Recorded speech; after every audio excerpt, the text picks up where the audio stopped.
Halo semuanya, perkenalkan nama saya Francisca Deanti Abineno dengan NIM 2206070010. Di sini saya akan menjelaskan materi kinetika kimia tentang orde 2, reaksi kimia orde 2 tipe 1. Jadi, orde 2 tipe 1 ini merujuk pada reaksi kimia di mana laju reaksi bergantung pada konsentrasi dua reaktan yang berbeda, dengan satu reaktan memiliki pengaruh yang lebih besar daripada yang lain.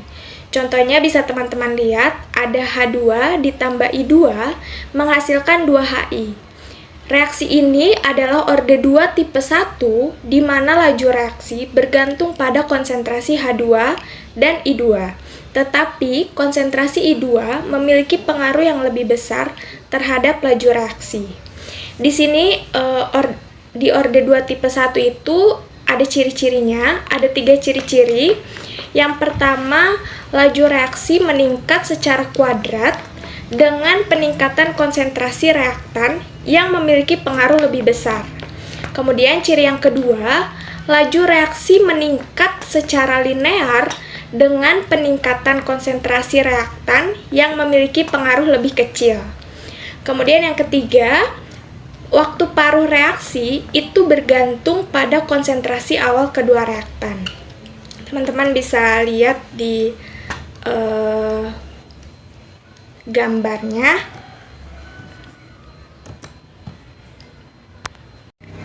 Baik, selanjutnya ada tentang persamaan laju reaksi. Persamaan laju reaksi ini dirumuskan dengan K konsentrasi A kuadrat. Di sini di mana laju reaksinya itu sebanding dengan kuadrat konsentrasi konsentrasi reaktan atau konsentrasi A. Nah, yang kedua ada persamaan diferensial laju. Jadi persamaan ini menunjukkan bagaimana konsentrasi reaktan A berubah terhadap waktu. Tanda negatif menunjukkan bahwa konsentrasi reaktan A berkurang seiring berjalannya waktu. Teman-teman bisa lihat pada rumusnya, yaitu negatif D konsentrasi A per DT sama dengan K konsentrasi A kuadrat. Kemudian yang ketiga itu ada pemisahan variabel. Jadi pada langkah pemisahan variabel ini, konsentrasi reaktan A dan DT dipisahkan untuk mempermudah integrasi. Tujuannya itu adalah untuk mengintegrasikan kedua sisi persamaan dan mendapatkan bentuk hubungan langsung antara konsentrasi reaktan A dan waktu T. Sehingga rumusnya itu adalah D konsentrasi A per konsentrasi A kuadrat sama dengan negatif KdT.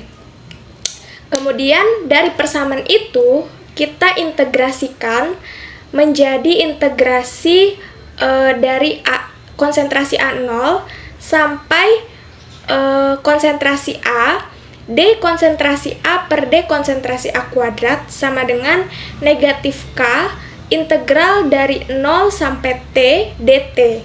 Jadi integral ini itu integral pada gambar ini merupakan bagian dari penyelesaian persamaan diferensial untuk reaksi orde kedua, di mana sisi kiri integral dari konsentrasi zat reaktan A terhadap waktu. Nah, pada kasus ini kita mengintegralkan fungsi 1 per konsentrasi A kuadrat dari konsentrasi awal sampai konsentrasi A pada waktu T. Jadi sisi kanan integral merupakan konstanta laju reaksi yang bisa kita integralkan terhadap waktu. Jadi setelah kita mengintegralkan kedua sisi persamaan integral yang sudah kita integrasikan, maka persamaannya akan menjadi negatif 1 per konsentrasi A ditambah 1 per konsentrasi A0, yaitu negatif KT, atau bisa kita tuliskan negatif KT itu atau bisa kita tuliskan 1 per konsentrasi A sama dengan 1 per konsentrasi A0 plus KT.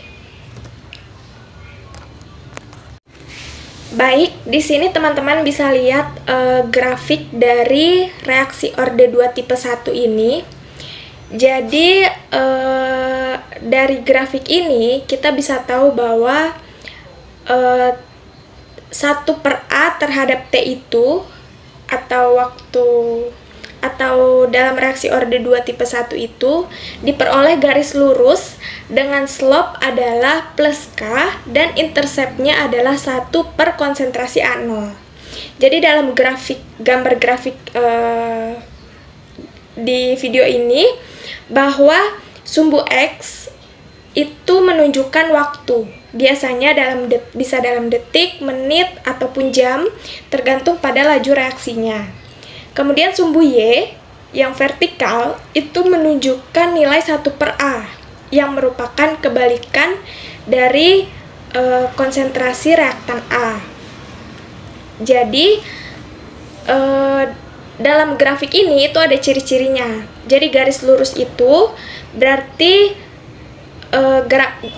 grafik reaksi orde 2 tipe 1 berupa garis lurus yang miring ke atas itu menunjukkan bahwa 1/A meningkat secara linear seiring dengan bertambahnya waktu. Kemudian kemiringannya itu sama dengan konstanta laju reaksi atau K. Semakin besar nilai K, maka semakin curam kemiringan garis tersebut. Nah, sehingga interceptnya itu jika T sama dengan 0, maka nilai pada sumbu Y itu adalah 1 per konsentrasi A0, kebalikan dari konsentrasi awal A. Jadi, dalam grafik ini menunjukkan bahwa pada reaksi orde 2 tipe 1 itu kebalikan dari konsentrasi reaktan 1/A, bertambah secara linear terhadap waktu. Nah, peningkatan nilai 1/A ini mengindikasikan bahwa konsentrasi reaktan A menurun seiring berjalannya waktu sesuai dengan hukum kinetika orde 2. Oke, baik, selanjutnya teman-teman boleh lihat persamaan rumus berikut. Jika kita ingin menentukan konsentrasi produk pada suatu waktu tertentu, kita perlu mempertimbangkan perubahan konsentrasi reaktan yang terjadi selama reaksi berlangsung. Misalkan kita memiliki konsentrasi awal atau konsentrasi A0 dan setelah waktu T terjadi perubahan reaktan menjadi produk, maka konsentrasi reaktan setelah waktu T dapat dinyatakan sebagai konsentrasi A sama dengan konsentrasi A0 dikurang X. Nah, ketika reaksinya berlangsung, perubahan konsentrasi reaktan A terhadap waktu dapat dinyatakan sebagai negatif D konsentrasi A per dt sama dengan dx per dt. Teman-teman boleh lihat persamaannya. Tanda negatif di sini itu menunjukkan bahwa konsentrasi reaktan A berkurang seiring berjalannya waktu. Nah, untuk reaksi orde 2 tipe 1 ini, laju reaksi berbanding lurus dengan kuadrat konsentrasi reaktan yang tersisa. Jadi, kita dapat menuliskan persamaannya itu sebagai negatif D konsentrasi A per dt sama dengan K konsentrasi A0 dikurang X kuadrat. Nah, dengan mengganti D konsentrasi A per dt ke dalam persamaan laju reaksi, jadi kita dapatkan rumusnya itu D konsentrasi A per dt sama dengan K konsentrasi A0 dikurang X kuadrat. Jadi persamaannya teman-teman bisa lihat dalam gambar. Nah, konsentrasi ini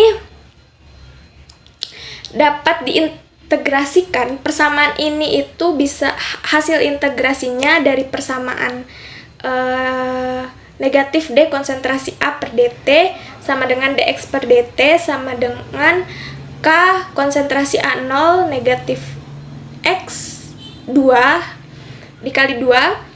Itu hasil integrasinya adalah integral dari konsentrasi A0 sampai konsentrasi A D konsentrasi A per konsentrasi A kuadrat sama dengan negatif K integral dari 0 sampai T dt, sehingga jika kita turunkan menjadi negatif 1 per konsentrasi A dikurang 1 per konsentrasi A0 sama dengan negatif KT. Jadi konsentrasi A ini bisa kita ganti menjadi 1 per konsentrasi A0 kurang X sama dengan 1 per konsentrasi A0 sama dengan KT. Kemudian ada tentang waktu paruh. Jadi waktu paruh dalam reaksi orde 1 itu, reaksi orde 2 tipe 1 itu adalah waktu yang dibutuhkan bila separuh atau setengah konsentrasi dari reaktan digunakan untuk bereaksi. Pada saat T sama dengan T setengah, maka konsentrasi A itu sama dengan setengah konsentrasi A0. Jadi rumusnya bisa kita tulis, persamaannya bisa kita tulis negatif 1 per setengah konsentrasi A0 ditambah 1 per konsentrasi A0 sama dengan KT setengah. Atau bisa juga kita tulis 1 per setengah konsentrasi A0 sama dengan 1 per konsentrasi A0 sama dengan KT setengah. Jadi karena ini merupakan waktu paruh, maka ditambahkan dengan setengah 1 per 2, sehingga rumusnya persamaannya menjadi 1 per A konsentrasi A0 sama dengan KT setengah. Jadi T setengahnya itu sama dengan 1 per K konsentrasi A0. Baik, sekarang teman-teman boleh lihat tabel berikut ini. Jadi di sini ada tabel konsentrasi A0 dengan T setengah.